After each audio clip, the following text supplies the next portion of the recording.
I know how like some people are like, they know they want to be coaches. Like, like, hey, when I'm done playing or whatever it is. You're never like that? Never. Wow, and I love playing too, but that was not in my thinking. I know some coaches like they have their system or whatever, and it's just like plug and play year to year. Like I can never do that. Yeah. And so for me too, like the places I coached forced my hand not to be like that, right? So in the G League, constant roster turnover. So you can't just have one thing. What was the most memorable game last year for you?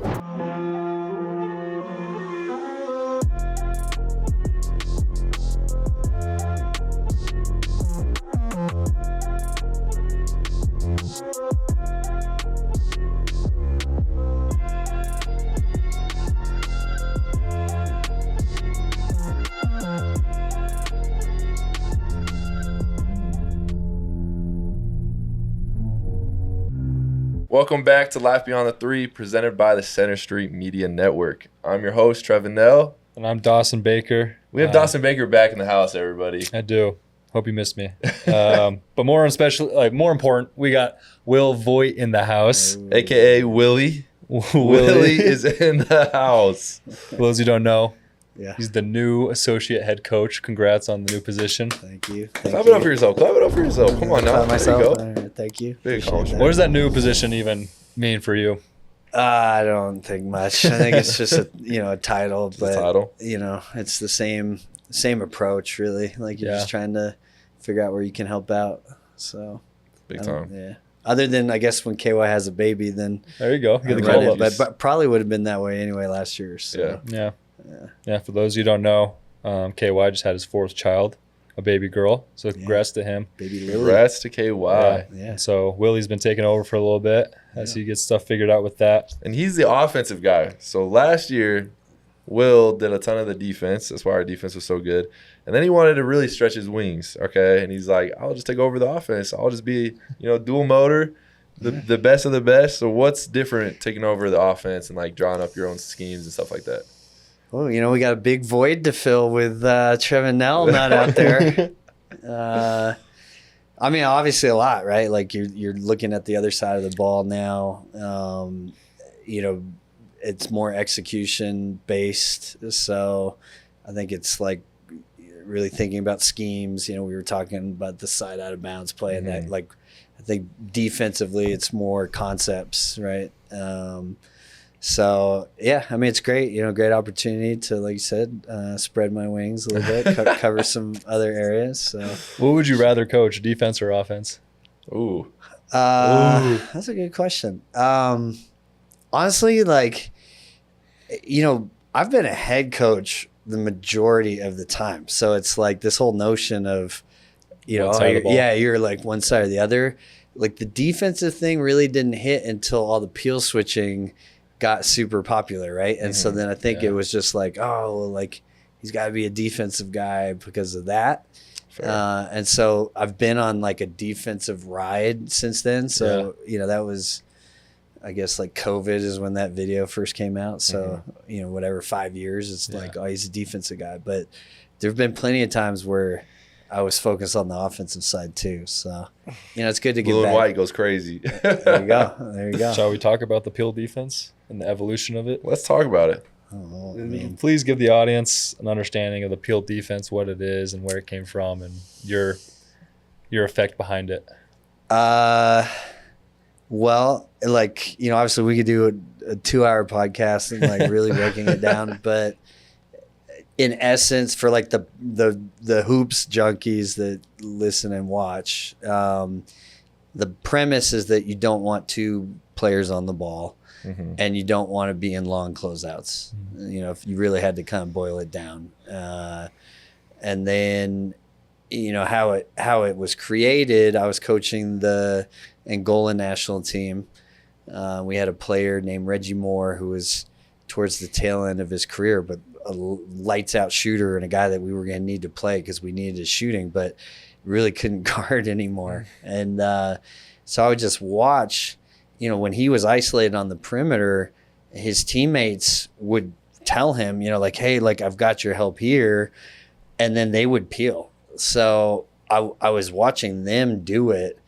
And I was just like, like that's kind of an interesting idea. And so that's where that light bulb moment was. But then it was really, a year, maybe even longer, of trial and error with a lot of different usages of it. And within our group, and then, starting to like teams that asked me to do consulting stuff. And so it just expanded in a way that I never really anticipated it, but its origins all start with Reggie Moore and the Angola national team. Well, it's so cool, actually. Yeah.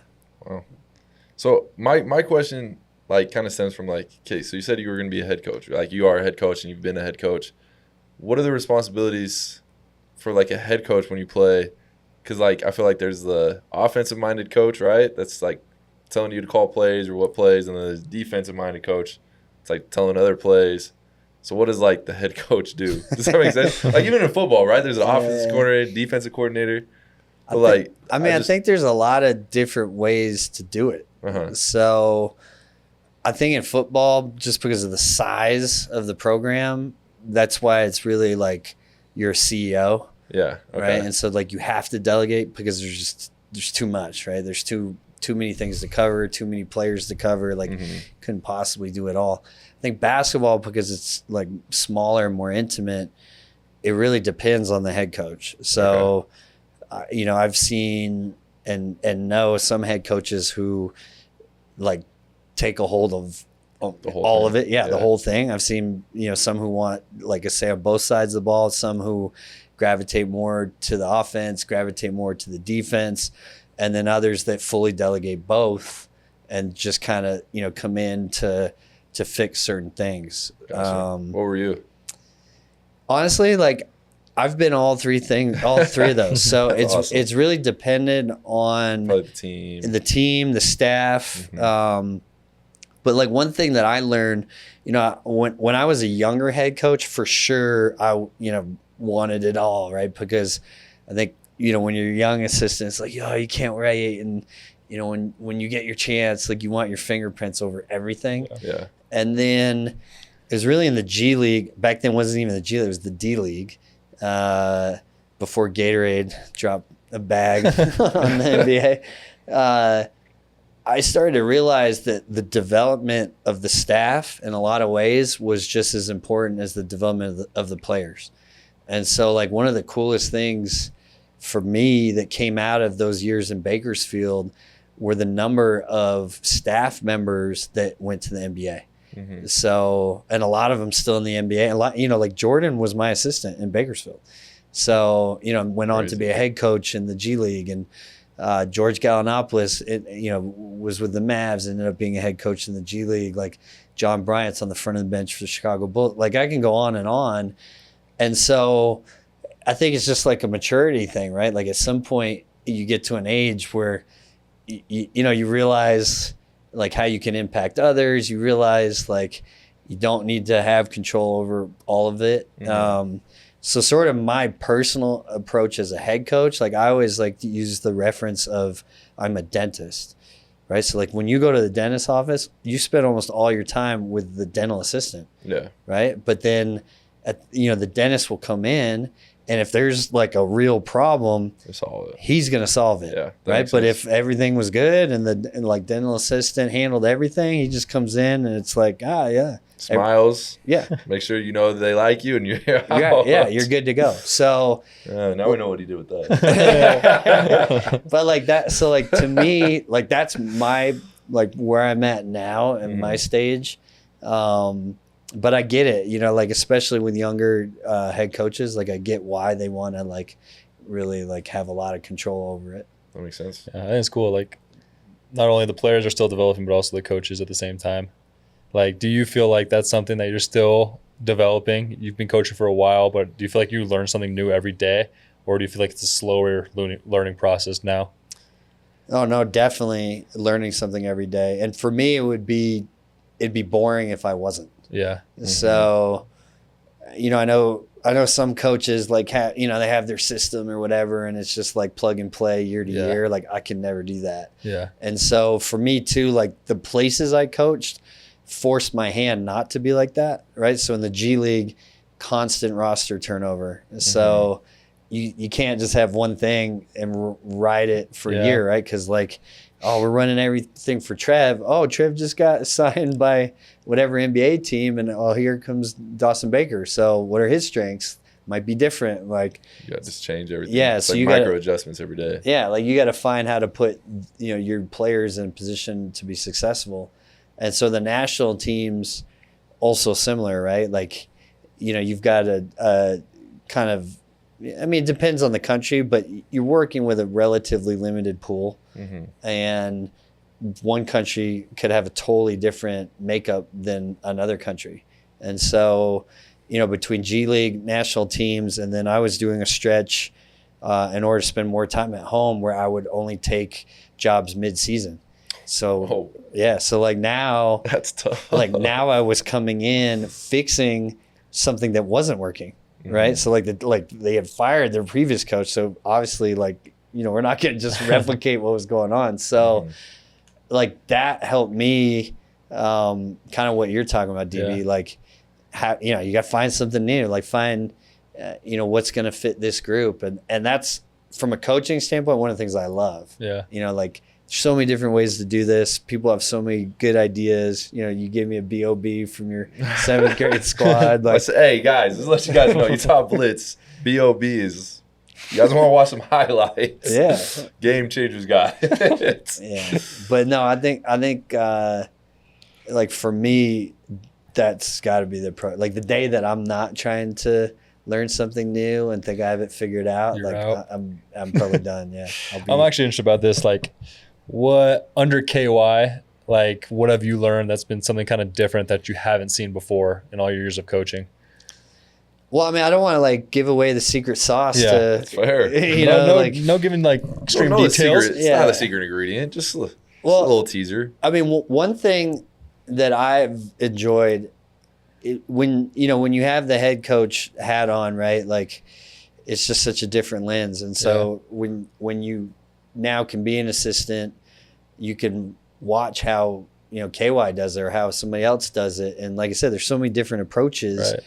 Right. And so like that's refreshing, and it goes right into what we were talking about before about how, how can you learn things. I think, no knock to coaches that are in one place for a long time, but I think it's harder, right? Like, if you stay in one program for 10 plus years, it's probably challenging not to get a little stale or like you just kind of mapped out how you do everything. So true.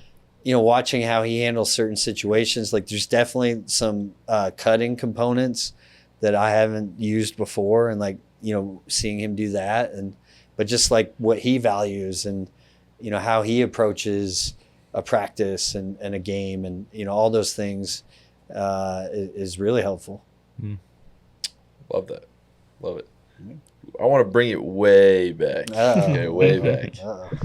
So talk about like where you grew up and like what got you into coaching in the first place. Well, that's way back. That is back. I grew up in a small rural town in Vermont. Played 3 sports: soccer, baseball, basketball. Okay, 3-sport athlete. I was a 3-sport athlete. So I knew sports was like, something I loved. Like most young people, like, how do you carve out a career in sports can be a lot more challenging. Was never the player that either of you are. So like playing professionally was out of the picture. So to be honest, like I was actually thinking of going to law school, but with some kind of like sports, tilt to it. So maybe becoming a sports agent, maybe, in-house counsel for an NBA team, whatever it might be. And I just got like really lucky. So kind of like through that line of thinking, I got an internship with the Clippers. And then like back then the NBA was so different, right? It's like a lot less money. So everything was, not necessarily like mom and pop, but just smaller scale, like the staffs now are 6-7 times the size of what they were then. So kind of anybody there had an opportunity do, a fair amount. And so that's how I got my foot in the door. But even in that first year, like I was not like studying the coaches, and like it was not that lens at all. It was like way more the front office guys, and then like it gave me access to agents, and so like trying to explore those connections. And so then the next year there was a lockout. So typical, college grad, no idea what I was going to do. At the time I was actually temping in Los Angeles, like in a house with a bunch of like my college buddies, like the whole thing. Suddenly the lockout ends. All NBA teams are scrambling because they furloughed like all their workers. Get a call like, hey, would you want to come back? So I do, and it just because I was a returner and some of these other things, like it led to more responsibility. And one of those things, so back, I'm dating myself, but back then the summer league, NBA summer league, was actually in Long Beach, not Las Vegas. Wow. And they would have a division for agents to put in their teams. So like you had the NBA teams, but then, Patrick King could have a free agent team of his clients and put them there, right? So then everybody would watch like his guys go. So I mean, it's crazy to think about, but one of these agents that I was able to kind of connect with through the Clippers thing had me coach his free agent team, and we ended up winning the summer league. So it was like, wow. Yeah, it was nutty. How old were you in this? 22.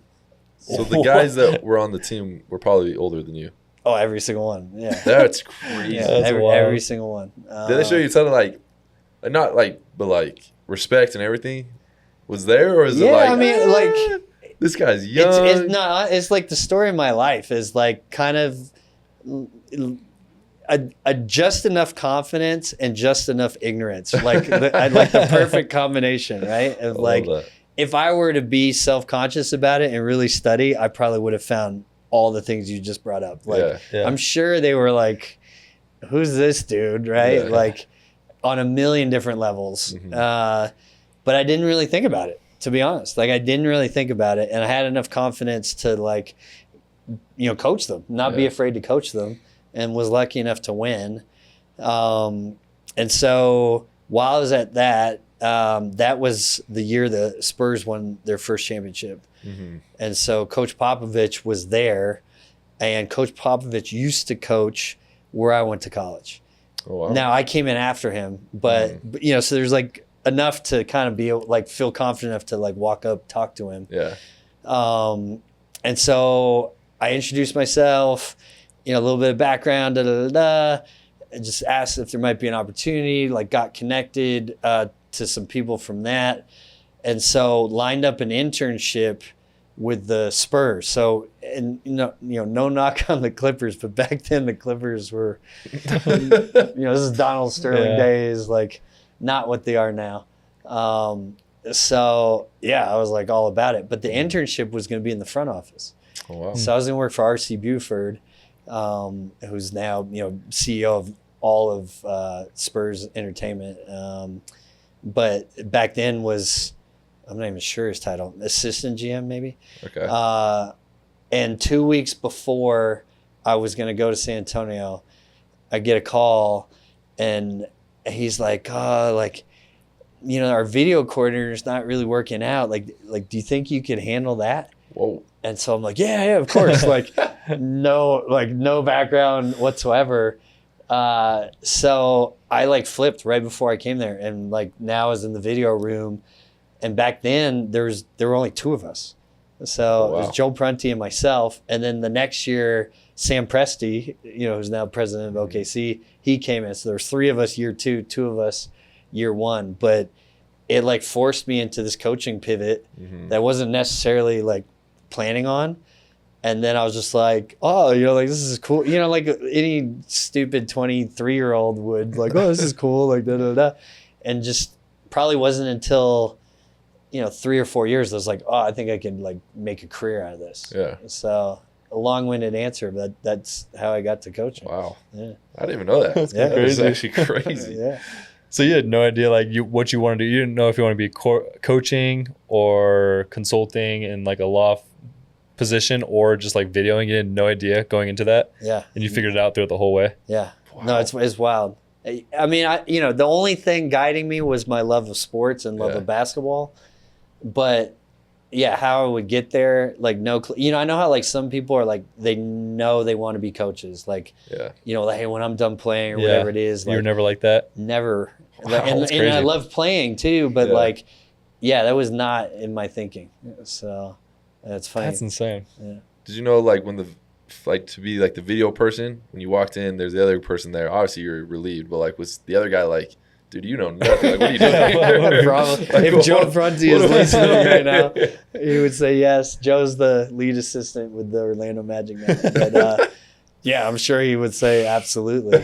And it was funny. All the players would call me 2 weeks or weeks because Uh-huh. that's how long the previous video quarter lasted. Yeah.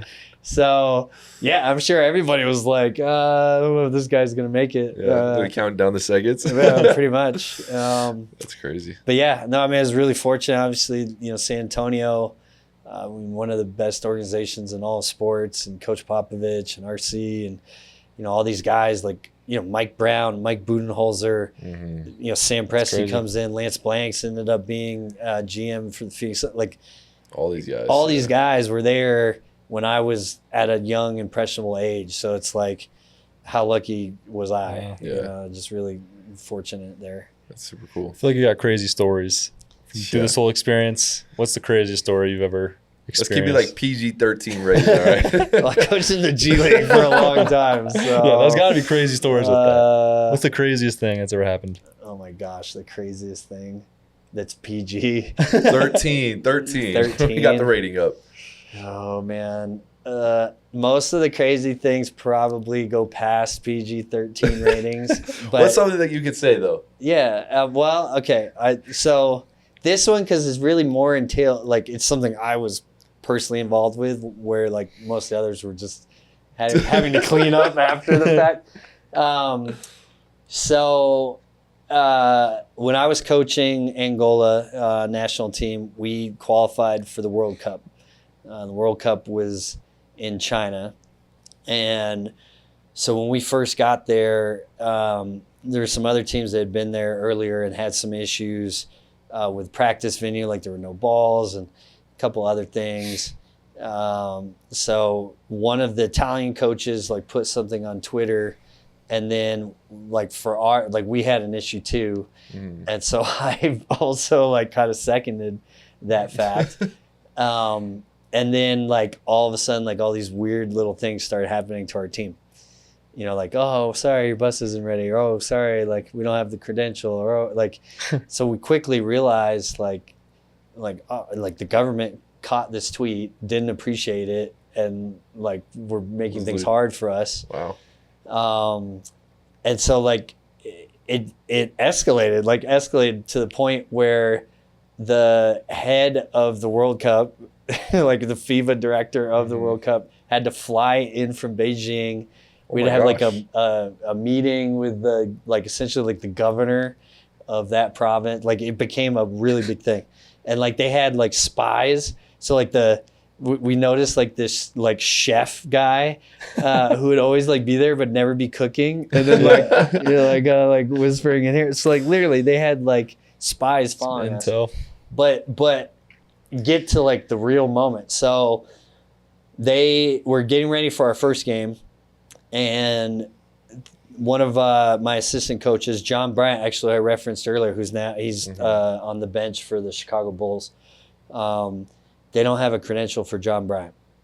So they come into the locker room and they're like, oh, you can't take the floor. And I'm just like, what do you mean? Like we submitted our coaching staff list 6 months ago, right? Like this is ridiculous. Like, no, like you can't do this. You can't do this. They bring 40 military people outside of our locker room. So I have all the players go out. The other staff, I send them out. and we're in the locker room fully aware of the situation. Like, we know that there's like 40 military guys waiting for us.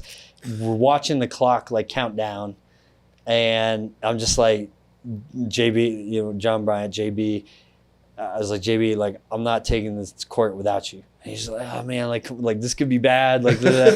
And I was just like, listen, like, what are they gonna do if I'm not out there, right? Like, this is a nationally televised game, and they'll have to explain, well, where's the head coach? Yeah.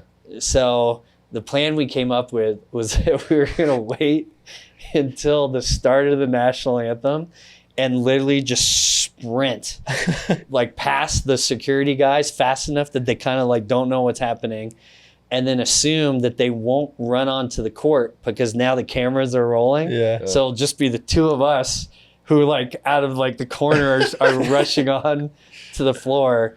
And so that's what we did. So And it worked? And it worked. We sprinted by the security guys. They like gave a little chase. We got to the court. They stopped. Ended up coaching the game, and then after is when the FIBA guy like brokered this like peace treaty with the governor. But, yeah, so that's probably up there. That's nuts. I've been thinking of some things you told me one story. I don't. It's definitely over PG. But like, I'm pretty sure it was you with. We'll talk about it after. Yeah, I mean, there are a lot of stories that I'm like, I don't know if I should. We'll have to do an after night segment. Yeah, with Will. Get some there's exclusive some G League stories. Yeah, I think it was a G League story, so I'm pretty sure. That I believe. Yeah, Yeah, I think it was. Those we're gonna edit for now. Only if. Yeah. Okay, we kind of want to jump right into like the BYU side, right? So you're coaching. Where were you at this moment when Coach Young called you?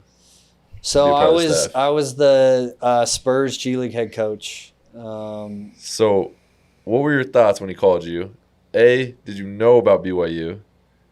Your initial thoughts about BYU, initial thoughts of KY, and like, was it hard to give up that? Because you're already a head coach, right? Now you're taking almost a step back in a way, a different way, right?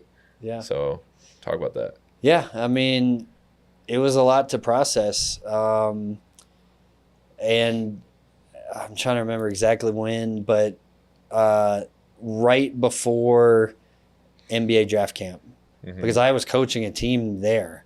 Okay. I remember that. And so, you know, like very much my world was NBA, right? Yeah. Like, you know, here I am coaching a team there. And then also too, like when I came back to San Antonio, you know, we have Victor Wembanyama, Pop's obviously, you know, towards the latter stage of his career, you know, a huge mentor of mine. Brett Brown, also a huge mentor of mine. Like, they were the ones that brought me back. So it just felt like kind of serendipity of like that moment, you know, I was meant to be there. Yeah. So like the thought of going anywhere else like was not in my mind. Like I was really like, okay, here's, you know, I have been like all these other places, but like, oh, it totally makes sense. Like full circle, back with the Spurs. You know, Pop will like probably move on. You know, opportunity to move like in with a big club. Like it just seemed like it was kind of laid out. Yeah. So when KY called, yeah, it was like, what? And Coach and I have been friends because we coached against each other back in the D League days. So back when the Utah Flash existed, I was in Bakersfield. And then he actually was an assistant for one of my assistants when he got a head job in the D League. And then when Kevin took over for him, he brought in JB, the guy from that story. So like there's been a lot of crossover between us that has always kept us, you know, in contact with each other. And, you know, we always really respected each other as coaches and people. And so like we were bouncing ideas off of each other for years. But yeah, when he called, honestly, like I thought it was probably more like Brooklyn Nets, you know, like an NBA type of like call. So, you know, he kind of laid out everything that he had to go through, right? Like, I mean, it's a very similar line of thinking, you know? I mean, he had been in the NBA, like on the pro side, like I think had envisioned himself staying on that side. You know, had to go through what that change would mean, what was the college landscape, where did BYU fit in that landscape. So a lot of the questions I had, he had answers for because he was going through it. Yeah, he had worked through it himself. Yeah. And then for me, I think like the biggest things that I kept landing on, like the biggest thing for me was family, right? So like you guys know, I mean, the listeners will know, like, my kids are in Boise. I've been doing all these things with that as the hub. Yeah. And that had, that's been hard. And then like, even with everything in, with the Spurs, I knew like, okay, it worked well with Austin because, okay, there's a big off season, I can get back. But now if I'm move up to San Antonio, which would be the next progression, now that's become a lot harder, right? Longer season, there's a lot more responsibilities to stay around there. So that was a huge part of the decision. And then I think just like BYU, what KY could sell me on with BYU. And that, like, the only thing I knew about the Marriott Center, and like that was about it. And I had never been to the Marriott Center, but like, what any kind of basketball fan would have, like at least a casual knowledge of. And, that like always had good programs and all this, but no appreciation of like the brand, like no appreciation of the resources. Like all of that was really a leap of faith based on what KY was saying.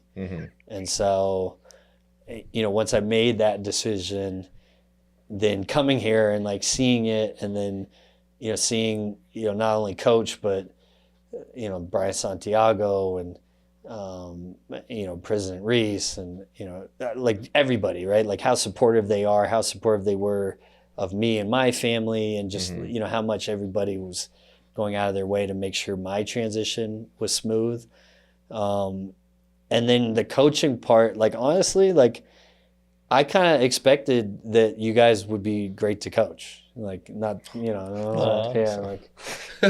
want to, like, boost you your can have egos that too. today. But, like, when I talked to Pop about so obviously Pop's a mentor, and obviously I'm going to talk to him about the opportunity. And that was one of the things he brought up, too. It was like, the quality of kid that, men that you're going to be able to work with there is probably going to be pretty special.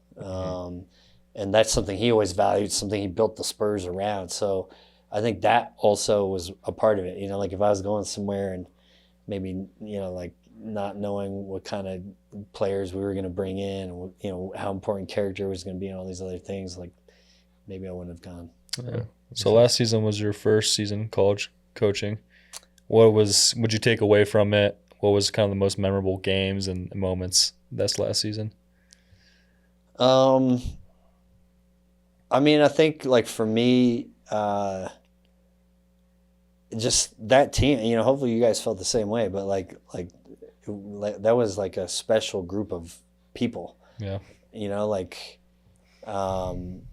I mean, even like Yegor's ability and, you taking him under your wings, but like how he kind of, integrated into the group. And like I've been around this a long time to know, like, it's not always like that. So like for me, that, what a great way to like segue into your first year. So, I mean, with coach and our staff, like obviously, we were learning on the fly with so many things and putting things together. I'm sure that was fun too at the same time, like something completely new. Yeah. And then having to just like figure it out on the go. It's probably really fun. Yeah. But, to KY's credit, right? Like, I don't know if I'm sure you guys felt it. Like there was a point in that season where it's like, man, like, it could go either way. Yeah. Right like now. maybe It could either be really good or really bad. Yeah. Like maybe this is, like, cause we're obviously our non-conference schedule is pretty easy. Like we're beating up on those teams, then we hit conference, and then, really the Providence game, right? And then conference, and it's like, oof, like maybe this isn't what we thought it was going to be. And I thought like coach did an incredible job of holding the rope, like during those moments, right? Like he never wavered on his confidence with what we were doing. And you know, when the you know, captain isn't shook, then, you know, the sailors aren't either. And I think it was really that. And like, you know, now we found a couple of good wins, and I think like, you know, then kind of that flywheel principle and everything started rolling. But, you know, there's definitely a touch and go moment. So like that, like just sort of that arc of the season, you know, like to your point, Trev, like could have gone either way. Guys could have gone either way, right? And instead, like, it all went a positive direction. Everybody, like, player-wise, went a positive direction. And then there's, like, a lot of, I think, great things that came out of it, you know? Like, obviously, like, what we accomplished as a team, but then even, you know, some of the individual honors that guys got because of that. You know, obviously, Yegor's development, fun to watch. So a lot of great memories from that first season. Yeah, that I remember, like KY we was talking about. It was the Arizona game and then the Iowa State game. It was just like, hey, we're winning this game.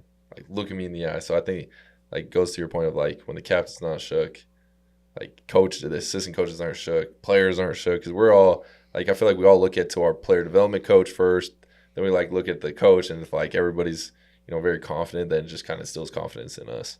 So I agree with what you're saying. What was the most memorable game last year for you? Man, we had some like we had some good ones. That stretch of like 10, 15 games was unbelievable. We had some good ones. First one that came to your head. Honestly, like at Arizona, because like the just the level of play of both teams was insane. Yeah, it was incredible. Yeah, you know what I mean? It was like just back and forth, and so many big shots and so many big plays, and just like like credit to them, you know, like good team playing on their home court, and credit to us, right? Like every big shot they hit, we would come back, and it just like went back and forth the whole time. I think both the Iowa State games, but like for wilder reasons, right? Yeah. Like, you know, both were just nutty. So, you know, be up whatever 23 or whatever it was, they come back, like, you know, force it in overtime. Like, that was just more like a wild game. And then the conference tournament, I think, was the same thing. It like wasn't like, oh, this, like, I'm watching just an awesome, like, it was just more like, this game is nuts, right? Like, you know, Jones is going crazy, and then, you know, it was just like this up and down kind of battle. So those really jump out. Like, to be honest, I know this is going to sound maybe arrogant. I fully expected us to win the first two tournament games. Like, I'm serious, zero doubt. Like, really, like, zero doubt. And even when things got a little tight against Wisconsin, like, I just knew, like, I came into it with confidence, and then like the first 3 minutes was like, like this is how we thought it was going to be. So like, even though there were awesome moments for sure, it didn't quite have like that same, you know, intensity feel. Like, hey, we just went to, you know, Hilton Coliseum, and like, you know, like nobody wins there. Like, so yeah, those are probably my highlights. I was watching the highlight of the Wisconsin game yesterday, and crazy, we're up like 15 the whole game. Yeah, we had it under control. It got a little dicey. Minute 30 got dicey. Yeah. Oh, that's wild. I mean, honestly, like the best moment of that game, and well, not for you, but like, but going back, like seeing that video is my favorite thing of that game. Like, you know, everybody listening probably knows what I'm talking about, but like you in that locker, because we didn't know what you were going through, and like all of that, and to like. And I don't even remember. Just thinking about it. I don't even remember when I first saw it, but it was. Did you know I was like in the locker well, I knew you got ejected, so like I thought you would just be like chilling, like watching from the like tunnel. Yeah, but just you really got thrown in there. Yeah, like, but just that moment, like to see that moment, like that's what I'll take from that game. Yeah, I did the same thing. I ran past the security guards after we won, and they couldn't stop me until they got me and took me back in. Listening, if you want to do something crazy, just run right past them. Sprint. We got a question here. Who's your two favorite players from last season. Oh wow, really? Yeah, Like, just throw it out there. wait, is this on video? Can they see like how you're looking at me right now? Of course, I'm not going to answer that. It's like asking who are your two favorite kids. Yeah, exactly. Not the big deal. Not going there. Okay, well, fine. What did you emphasize with me and DB from last year? So as everybody listening, Coach Will was our player development coach for me and DB. So we were really, really close. We had our nicknames. That's probably over PG-13. But what did you emphasize for us last year? Well, I mean, that too. Like the chemistry that we had as a group was special. Like the chemistry the two of you guys, like the way we could all feed off of each other. Mm-hmm. I thought was really special. And so, obviously you're both really good players, but you have different skill sets. And so like figuring out ways to combine, those skill sets into workouts. Mm-hmm. And so I thought like your ability to catch and shoot, like help push DB in those areas. And like probably this year it's like, you're looking over your shoulder and like, there's like nobody here. Where's that German guy? Yeah, it's like too easy. And like some of the things that we did combining like his ball handling reads with you coming off the screens. But like with all player development, I think it's always the same thing. It's like as a coach, having a vision for what I felt you guys could be as players, Mm-hmm. and then like working towards that. Mm-hmm. Like seeing those great moments. Like you hitting a big shot, making a big play, like whatever it is, like super rewarding for me because it's like, yeah, that's why we're doing it. And like, especially when it was specific to something, right, that we had like just hit or like just talked about or, whatever it might be. And then like, boom, you hit it, you use it in a game or, like whatever it is. Like as a coach, those are like the moments from a coaching standpoint that make you love doing it. Yeah. That happened a lot for like me and you this last season. Yeah. Like that quick release. Yep. And like in the game, it just happened like or the Arizona game. There was two early ones right away. It was just like exactly what we worked on, exactly what we saw. Yeah. Super rewarding. Yeah. And Trev too. Yeah. The biggest one was Colorado. Yeah. I stopped, let the screen come all the way to me, came off it, flew off it, caught it, shot it, made it. And I remember you stood up, I pointed at you, you're grinning, you're going, you're flexing. I was so pumped. No, it was awesome. Yeah, like that's Those are the exactly coolest it. ones, Yeah, that's exactly it. Those moments are great. Yeah, those moments are sealed for a lifetime. Yeah. Okay, we want to go right into some fun questions, okay? Right. Some fun These questions. are development fun. But these are like the nitty-gritty questions, okay? I better hydrate, get ready for whatever you got coming. And this is a question for both of you. So who is the new The new brother? bro? The new bro coming in? The new bro coming in I mean, into this. I was hoping Brody, but the injury is Yeah. an unfortunate setback. Yeah. I don't know, He was He was was trending on the there. list. Yeah, he's trending for sure. and- So is there anybody that's kind of filled the void or?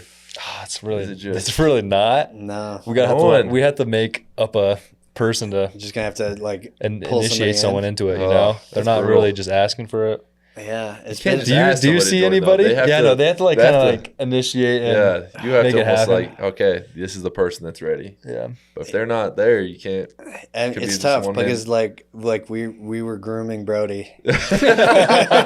Brody was on his way. He really was. He was having He was such there. a great summer. It was Like great. Yeah, like we he felt like shooting he was really ready well. for it, and then We need to get healthy. Him. He just Oh, needs yeah. to get his ankle right.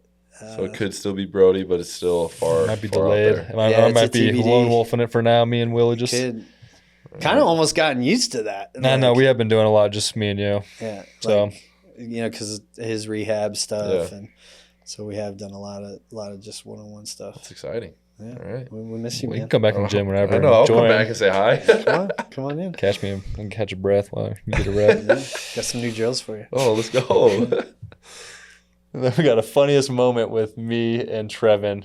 Do you have a moment that you can gosh. think about? Just a quick one. Aubrey Top had rapid fire. Well, again, like PG moments. Yeah, these are moments, dude. We had the best time. We did. I mean, honestly, like all the pregame warm-ups were They were so fun. So for the listeners, You guys really should have tuned in. Yeah. Yeah, we should have been mic'd up. Yeah, if we were mic'd. I know my favorite moment.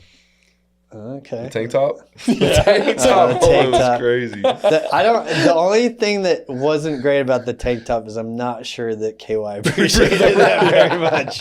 Well, I mean, you got the associate job. Well, that's true, yeah. I am You got still leveled up. employed. You leveled up. Yeah, but there was definitely a little chat about that one. People that don't know, we wear obviously those like undershirt tank tops and to warm up for the game.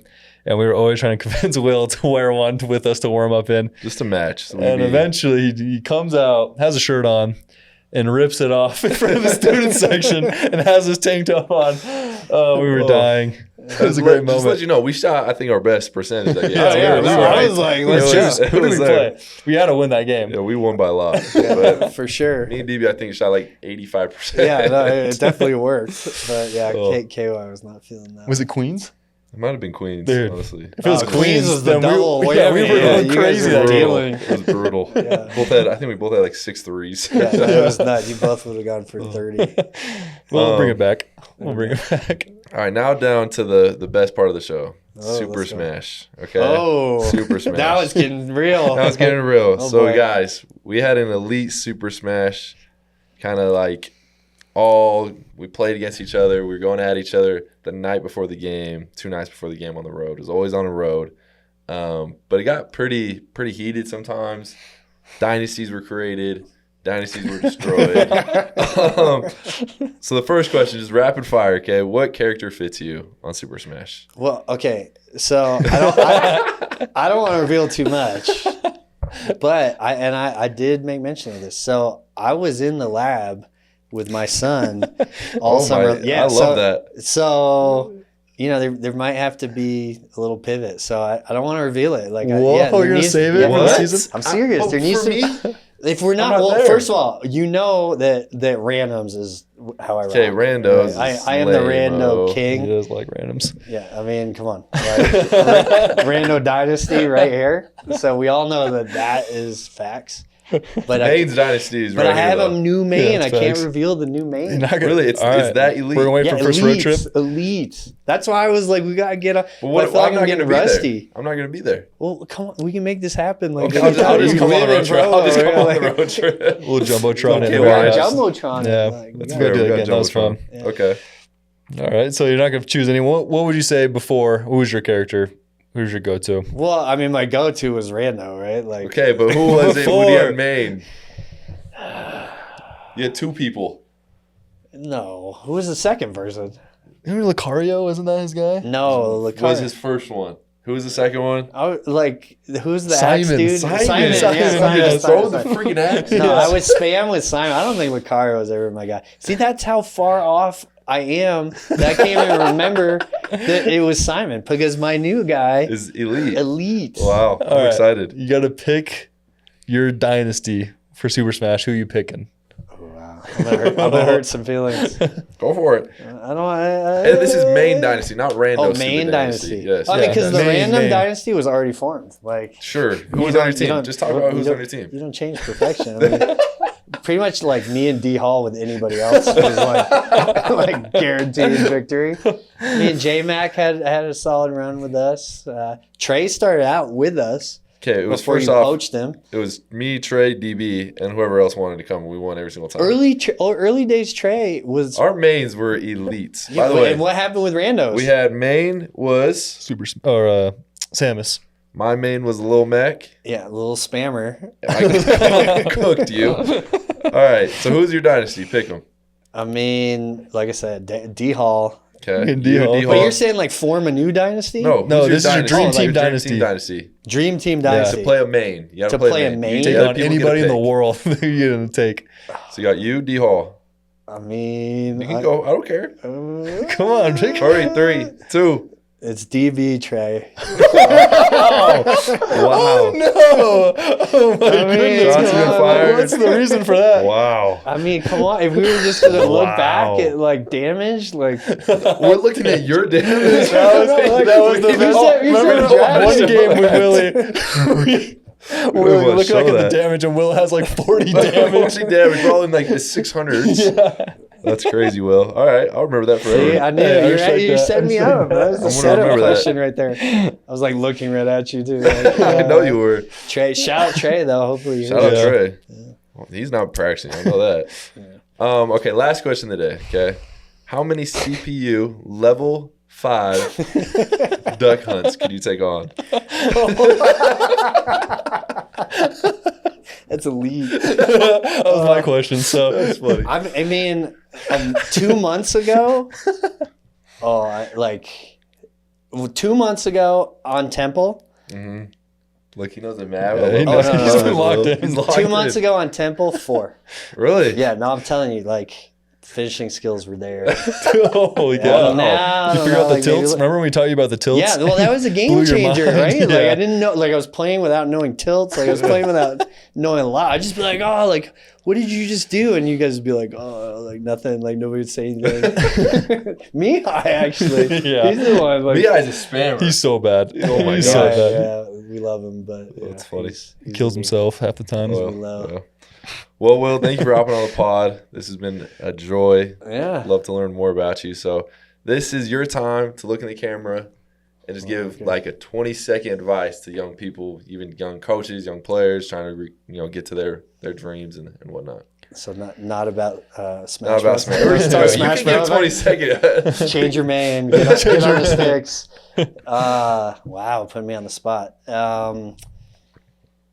To young listeners, I just think the biggest thing, at least for me, surround yourself with great people. So like actively pursue mentors, actively pursue friends who represent the values that you want in your life. And I think, it's going to pay off huge down the road. So I've been lucky to have great mentors, be around great people. I think that sets the stage for a great life. Bang. Dang, wow. I love I that. love it. Thanks, Will. Thanks for hopping on the pod. We miss you. I miss you personally. Yeah, we never And get to see. Yeah, the they shots need to have been hear fired. this. We will do a Center Street Media live stream in the Marriott to show you guys what happens when Will gets on the sticks. Okay? Oh, Dude, let's yeah. go. With Travis Show the in world. attendance. Let's do Yeah. this. We'll have Trey zoom in. Yeah. do this. Thanks for watching. This is Life Beyond 3, presented by Center Street Media. I'm Dawson Baker. Trevor Nell, you guys can tune in on Spotify, Apple Music, or YouTube. Catch y'all next time.